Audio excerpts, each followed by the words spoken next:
লালমনিরহাটের আদিতমারী ও কালীগঞ্জ উপজেলার কয়েকটি ইউনিয়ন টানা ৪ দিন ধরে বিদ্যুৎহীন রয়েছে। ঝড়ের সময় বজ্রপাতে পল্লী বিদ্যুতের ১০ MVA ক্ষমতাসম্পন্ন একটি পাওয়ার ট্রান্সফরমার বিকল হয়ে যাওয়ায় কমলাবাড়ি, পলাশী, ভেলাবাড়ি, গৌরল, চলবলা ও দুর্গাপুর ইউনিয়নের অধিকাংশ এলাকায় বিদ্যুৎ সরবরাহ বন্ধ রয়েছে। এতে চরম দুর্ভোগে পড়েছেন প্রায় ৫০,০০০ মানুষ। স্থানীয়দের অভিযোগ, ৪ দিন আগে ঝড়ের সময় বজ্রপাতে আদিতমারী ২ সাবস্টেশনের ১০ MVA ট্রান্সফরমারটি বিকল হয়ে যায়। এরপর প্রায় ৯২ ঘন্টা পার হলেও বিদ্যুৎ সরবরাহ স্বাভাবিক করা সম্ভব হয়নি। দীর্ঘ সময় বিদ্যুৎ না থাকায় দেখা দিয়েছে পানির সংকট, মোবাইল ফোন চার্জ দেওয়া, ব্যবসা বাণিজ্য, শিক্ষা কার্যক্রম ও নিত্য প্রয়োজনীয় কাজ মারাত্মকভাবে ব্যাহত হচ্ছে। তীব্র গরমে সবচেয়ে বেশি দুর্ভোগে পড়েছেন শিশু, বয়স্ক ও অসুস্থ মানুষ। ব্যবসায়ীরা বলছেন, বিদ্যুৎ না থাকায় ফ্রিজে সংরক্ষিত খাদ্য সামগ্রী নষ্ট হচ্ছে। এতে তারা বড় ধরনের আর্থিক ক্ষতির মুখে পড়েছেন। অন্যদিকে শিক্ষার্থীদের পড়াশোনাও ব্যাহত হচ্ছে। দ্রুত ট্রান্সফরমার প্রতিস্থাপন বা মেরামতের মাধ্যমে বিদ্যুৎ সরবরাহ স্বাভাবিক করার দাবি জানিয়েছেন স্থানীয় বাসিন্দারা।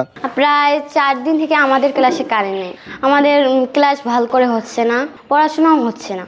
পড়ালেখা ভালোভাবে করতে পারছি না, স্কুলে থাকতে পারতেছি না।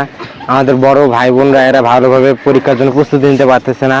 বিদ্যুতের কারণে আমরা মোবাইলেও চার্জ দিতে পারছি না, বা এই জন্য দূর দূরান্তে আত্মীয় স্বজনের সঙ্গে আমরা যোগাযোগটাও সঠিক রাখতে পারতেছি না। আর আমরা এখানে এসে যতটুকু জানলাম, তারা আপ্রাণ চেষ্টা করতেছে দ্রুত বিদ্যুৎ সঞ্চালনের জন্য এবং কাজও করে যাচ্ছে। এরা বলতেছে বড় ট্রান্সমিটার নষ্ট হয়েছে, এটা আনতে মনে করেন গতকালকে আনছিল, এখন পর্যন্ত সেটিং করতে পারতেছে না। এখনও সেটিংয়ে যেখানে আমরা আসি দেখলাম আরও হয়তো ১-২ দিন লাগতে পারে। এর মধ্যে যে তাপমাত্রায় তো আমরা খুব অসন্তুষ্ট হয়ে আছি। আমাদের ছোটো বাচ্চারা খাইতে পারতেছে না। আমরা বাড়িতে কারেন্ট, সোলার এগুলো অন্য চার্জার বাইরে থেকে আমরা চার্জ দিয়ে নিয়ে আসি, সাময়িকভাবে বাঁচিয়েছি। কারেন্ট না থাকার কারণে বেশিরভাগ কষ্ট হচ্ছে অসুস্থ ব্যক্তি যাদের গ্যাস দেওয়া লাগে। এক বাড়িতে গেছি, যার পর দেখি ৫ জন রুগী। এই ৫ জন রুগীর কারণে বাকি আরও মানুষ অসুস্থ হয়ে যাচ্ছে। বিশেষ করে মাদ্রাসার কথাগুলো বলবো, মাদ্রাসাগুলো বেশিরভাগ বন্ধ হয়ে গেছে। মানে বিদ্যুৎ না থাকার কারণে দেখা যায় যে বিকল্প কোনো ব্যবস্থাও নাই। আমাদের যে ইঞ্জিনিয়ার সাইড আছেন, ওনারা সেকশন আছেন, ওনারা দেখে আপাতত ধারণা করছেন যে এটা বজ্রপাতের কারণে এটা ফল্ট করছে এবং এটা হচ্ছে আর এখানে ব্যবহারযোগ্য না, এটা রিপেয়ার করতে হবে।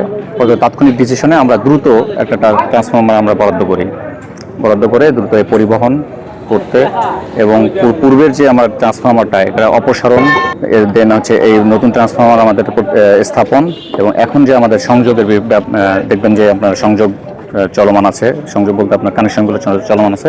আমাদের এখানে কোনো কালক্ষেপণ হয়নি। আমরা যথাসাধ্য চেষ্টা করতেছি। জনগণকে ধন্যবাদ এই ধৈর্য ধারণ করার জন্য। আমরা আরও ধৈর্য ধারণ করার জন্য মানে যতটুকু সময় লাগবে আমরা নিব। আপনারা একটু ধৈর্য ধরবেন। আমরা আশা করছি আমরা খুব শীঘ্রই বিদ্যুৎ পৌঁছাতে পারবো এবং আবহাওয়ারও এখানে সম্পৃক্ততা আছে। আবহাওয়া ভালো থাকুক। এই বিষয়টা আমি ইলেকট্রনিক মিডিয়ার মাধ্যমে বা ফেসবুকের মাধ্যমে জানতে পেরেছি, এসে জানতে পারলাম এবং আবার ফোনেও জেনেছি যে এটা বজ্রপাতের কারণে এমন হয়েছে, কিন্তু এটা একটা দীর্ঘমেয়াদী প্রক্রিয়া, এটা বিরাট ক্ষতি সরকারের। তো এটা এনে এবং সঠিকভাবে এবং নিখুঁতভাবে ঝুঁকিমুক্তভাবে প্রতিষ্ঠা করাটাও আমাদের জন্য চ্যালেঞ্জ। এই চ্যালেঞ্জ মোকাবেলায় আপনাদের সকলের সহযোগিতা চাচ্ছি, কারণ এখানে যদি আবার ত্রুটি থাকে তাহলে আর একটা বিপর্যয় হবে এবং বিদ্যুৎ সরবরাহ দীর্ঘায়িত হবে। সুতরাং এই মুহূর্তে আমাদের করণীয় হচ্ছে আপনাদেরকে অনুরোধ করব একটু ধৈর্য ধরে অপেক্ষা করা। এবং আপনারা জানেন যে আমরা নিরলসভাবে কাজ করছি, এখানে কোনো কাজ স্টপ নেই, রাত ৩-২৪ ঘন্টা। এতে বৃষ্টির মধ্যেও কাজ হচ্ছে। সুতরাং আমাদের কোনো গাফিলতি নাই। প্রাকৃতিক কারণে এবং স্বাভাবিক প্রক্রিয়ায় আমরা যত দ্রুত সম্ভব এটা চালু করব, এই আশাবাদ ব্যক্ত করছি। এই চালুর আগ পর্যন্ত আপনাদেরকে অপেক্ষা করার জন্য অনুরোধ করছি।